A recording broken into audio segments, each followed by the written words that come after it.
work with acrylics today, and I'm going to teach you some basic techniques that are simple and easy that you can use in a painting to make it more successful. So if you're ready, feel free to pause the video and get your paper laid out just like I have it here. When you're ready, we can get started. This first technique is dry brush, and I'm just coming in with a little bit of green paint on a brush that is dry, and I'm just going to add my strokes like this. So very similar to the watercolor technique. Dry brush, and then you end up with dry strokes like that. Dry brush is always good for bark on a tree, grassy fields possibly. If you're doing portraits, it's great for hair and many other uses, but those are just a few off the top of my head. So the next one is Sgraffito. So I'm loading my brush, get a little bit more, and I'm going to create a pretty thick layer. You can go the other way as well if you want to. And then immediately before this dries, get enough paint on there though to make the Sgraffito show up. But immediately before it dries, I would just take the back of my brush and then I can draw into it, you know. I can just kind of do some details like this and draw into it. So, you know, you can do more intricate design work and intricate details with Sgraffito, okay? And then don't forget to just clean the end of your brush off just a little bit so that you don't unintentionally get it on your clothes. So the next one is wet on wet. That means that my brush is very wet, and I just went ahead and grabbed a little bit of this yellow, and since I already have green on my brush, I'm just gonna dip my brush in the water real quick and then bring it back here and just get a very wet color going. Now you can do this two ways. You can apply this straight to this dry area, or you can take a clean brush and wet it down. Okay, so I'm just gonna scumble in. This is the way that I like to do it. Some artists apply the wet brush to the dry, but I think wet on wet works best if you wet the background first. And then I'm just gonna lay that color in. I might add just a little, I like to add a few other colors in there just to give it a little bit of variation. But you'll notice how much more thick acrylics are than watercolors if you've been working with watercolors before you started doing acrylics. But that is a wet on wet technique. So with overlay and glazing, I'm not even rinsing my brush out, y'all. I'm just grabbing some more of that green. And I'm just going to, with overlay and glazing, we're going to make 3 stripes. Get a lot of color on there too. Get a lot of color on there. Just do 3 stripes. And then we're gonna jump around a little bit because this needs to dry before I do the glazing on top of it, okay? So we'll let this dry, but let's move on to the drips and splatters next. Okay, for drips and splatters, you want a very wet brush, and I'm lifting my paper up. You'll need to lift it up to make this work. Very wet brush, wet paint on there. And then what you're going to do is apply the paint like this. Very, very wet. And then you're going to get the dripping happening. And then I'm just gonna stop it. I'm gonna stop it right there. But you can see how you can kind of manipulate the drip. Maybe divert it a little bit to here, but you know, just adding more water can get it to drip. okay? And then with splatters, I'll go ahead and put it back down. But with splatters, this brush works perfectly. I mean, I know I teach my watercolor students to use a toothbrush, but it'll work with this. You know, you just use your finger and just kind of splatter it down like this. But that's good for, you know, splatters are great if you're doing a beachy scene or a waterfall. The water's crashing down on the rocks. It looks so cool to have the splatters done. Obviously, you wouldn't do splatter ahead of time. Splatter would be your last technique you do after you do all the background colors. But that's kind of, those two are kind of fun. A little bit uncontrollable, both of them, for abstract looks. And obviously this one dripped into my words, but that's okay. But you get the idea. So this next one is scumbling, and it's just like there's a technique in drawing that's called scumbling. I'm going to add more water to this, but the technique is the same with paint. You know, you're just scumbling in, and you're getting, I'm just going to grab a little bit of that other color so that you can kind of see the variation. But this would be really good for landscapes. You know, you've got bushes in the background, you just want to kind of scumble in some color, some different colors in there, because you don't want the bushes to look detailed, because maybe they're in the background and you just want that variation of color. But scumbling is just kind of little round circles, just like drawing class. So good for backgrounds. Okay, this next one is soft versus hard edge. Remember, we're kind of skipping around a little bit.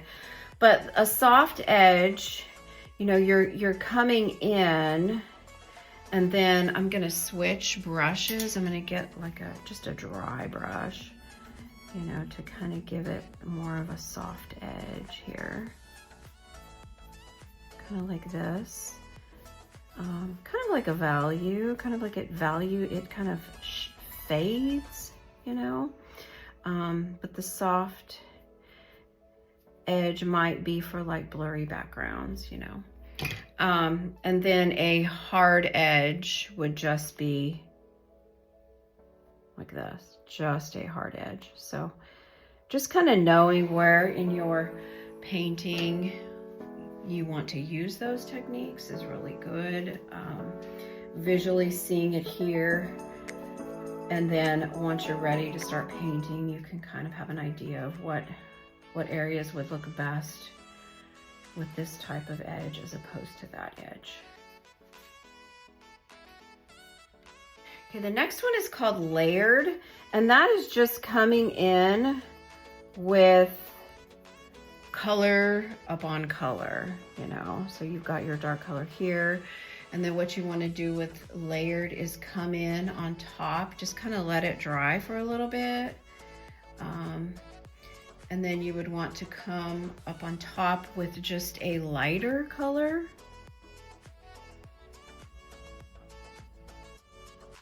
And that's just layering your colors, you know. If you do it too soon, then the two colors will just end up mixing together. But if you're wanting to layer, you can do it this way. And what layering does is it brings, once the paint starts to dry, it's gonna bring out a little bit of that darker green underneath. I mean, it kind of looks like overlay and glazing, which is a little bit different. And we'll go back up to that technique. That's this technique up here in the top corner that we were doing. Remember, these need to dry before we go over. But this one's just a little bit different. Our next technique will be sponge. And I happen to have this sponge in my studio, so I'm going to use this sponge, but you can use any kind of sponge that you want to use for this. Let's try adding water. I'm just going to dip my brush into some clean water, and let's just apply water to half of this square area so that you can see a difference between what happens with the sponge effect with water and without water. So I'm just gonna take, these are the colors that I've been using. I'm just gonna take a little bit maybe of this peach color, and I'm gonna dab onto my sponge just so I get it in kind of different areas like this. And then I'm gonna go ahead and sponge. You can see the difference where the sponge is on the left, you get no bleeding at all. It's more controlled, and the texture is a little bit darker. The pigment is darker on the paper. And then on the right, it's more subtle. So this side over here, I could see it being more background. It could be distant background because it's a little bit fuzzy. And then this area over here is more textured and detailed. So something like this could be for objects that are a little bit closer in your painting, or that you wanted to just have more details in. You can also go back in and add different colors. I'm just gonna go in with just a little bit of this green and just do a little bit of color mixing. I'm just gonna do that for fun. Okay. There, that'll give you an idea of what that looks like, and then you can have a visual of where do I wanna apply this sort of technique on my painting. For masking, I just happen to have some of this painter's tape at home, and I just went ahead and just cut it kind of like this, and then put your tape on. Quick, easy, and simple. And I mean, of course, you can do more detail work with it if you want to spend time using scissors and cutting detailed designs, but you're just gonna go in, and I'm just doing a mixture. I'm just using the colors that I've been using, so same palette. But just coming in like this, adding your color on top, and then just peeling it off. And so you might end up getting a little bit of seeping on the edges like this. If you use, I've noticed that when I do masking like this, if I use more water with my brush, I'll get more seeping underneath. And if I use less water, then it'll be more controlled. But you can always just go back in, you know, and just kind of do some little repairs like this. But that's a good way to kind of mask out your areas if you're wanting areas to stay white from the beginning. You can also paint a background color and then mask out after it is dry and apply more colors on top and do layering. This is the kind of gel medium I use. It's only for acrylic, and the directions on here say add gel medium to acrylic colors for producing heavy impastos with a brush or knife. For three-dimensional effects, lay one or more coats under or over acrylic paints. It dries completely transparent and permanently flexible. So I want you to see the difference of what happens with when you add the color without. We'll add the color without any of the gel medium on one side, and then we'll add some gel medium to our paint, and then paint a strip right here next to it. That way you can see the difference. And I'm using just this dark blue color, okay? I'm just going to add my blue stroke right here. My brush, I'm gonna dip it in water and mix some more paint on there, just so I get a good, there we go, a good stroke of color. Okay, that's without any gel medium. And then this, I'm rinsing my brush out in the water real quick, and then I'm gonna dab it on the paper towel. This right here is some of the gel medium added to that paint. And I'm gonna just mix it in right here, get a good amount on my brush. And then we'll do our strip right next to it. You can kind of see what happens. So very opaque, transparent on the right side. Okay. So it just depends on what you're going for. You could definitely add some lights in the background with the gel medium if you'd like. That way you get more of a transparency look.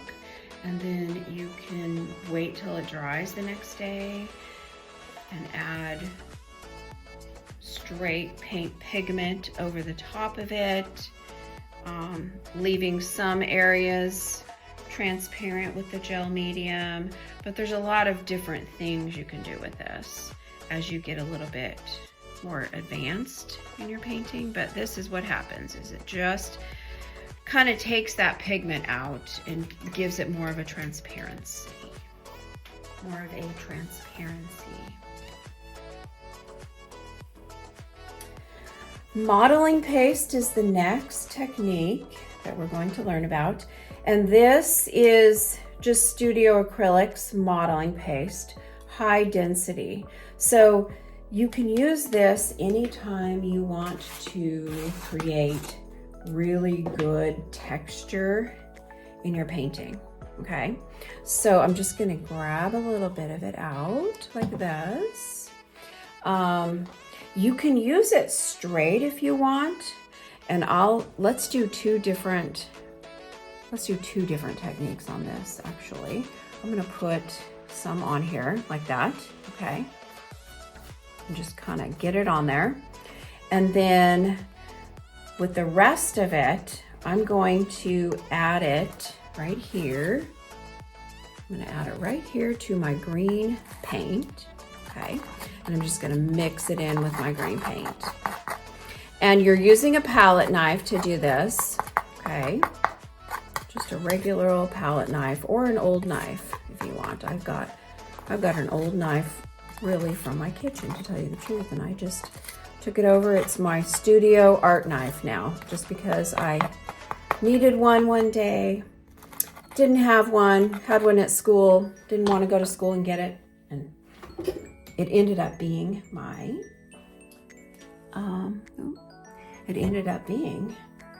my studio knife, my studio palette knife. Okay, so I'm just gonna get it on there, and you can see how thick already it makes your paint. But I can see, I mean, you can probably just kind of reel it. You can probably just see how, just by me doing this, see what kind of effects you can really create. Adding this to the bark of a tree, adding these really harsh marks to a grassy field, rocks, to make them look more three-dimensional and realistic. Yeah, so that would be a really good idea. The reason why I left this one without paint is because if you go in and just let it dry for one day and go in, then you can paint right on top of it and add even more dimension. So that might be a really good idea for this one later on. Just let it dry a day. And then you can also maybe dip your knife into other colors and just add different colors on here, just to kind of get an idea of what it looks like with all of that really fine, detailed texture. Okay, that's kind of fun. Our next technique is impasto. And what impasto really is just thickening your paint so that you can create really good textures.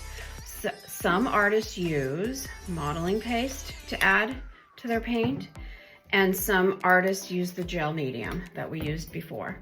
The modeling paste is really more high density, so I am just going to, that's probably, actually, that's okay. That's quite a bit, but that's okay. I'm just gonna keep with it. But modeling paste is the one that I would choose because it's so high density, but really you can use gel medium if you don't have it. I've used both and they both work great.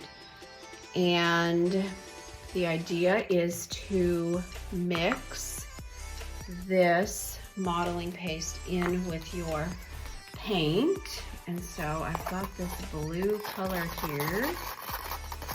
I'm just gonna mix it in quite a bit. And it's changing the color a bit, you know, making it a little bit lighter. And if that happens and you feel, I really wanted my blue color to be a little bit darker, then of course you can add some more blue to it, okay? But really, this is what impasto looks like, okay?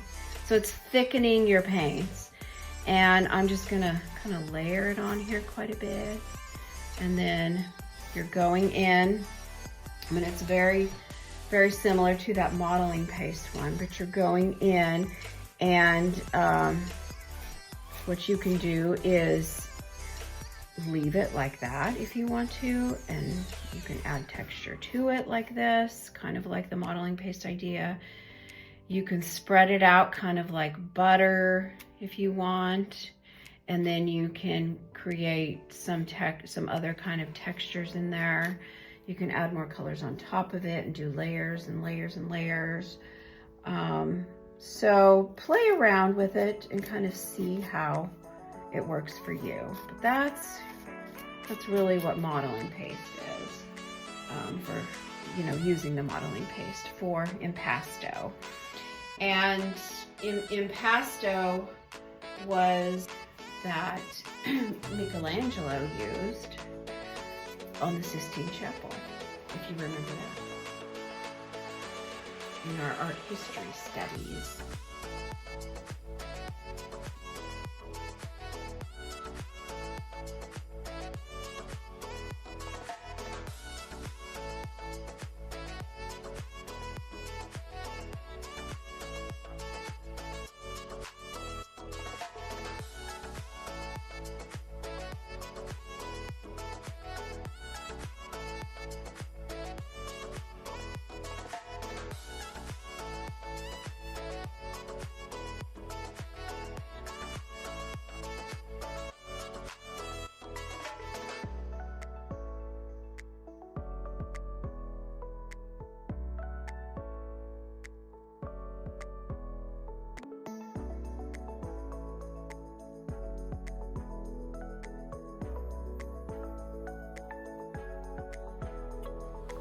Now that you've practiced all 15 techniques, it's time to start figuring out how and where you can add these to your painting to make them better. Thank you for watching.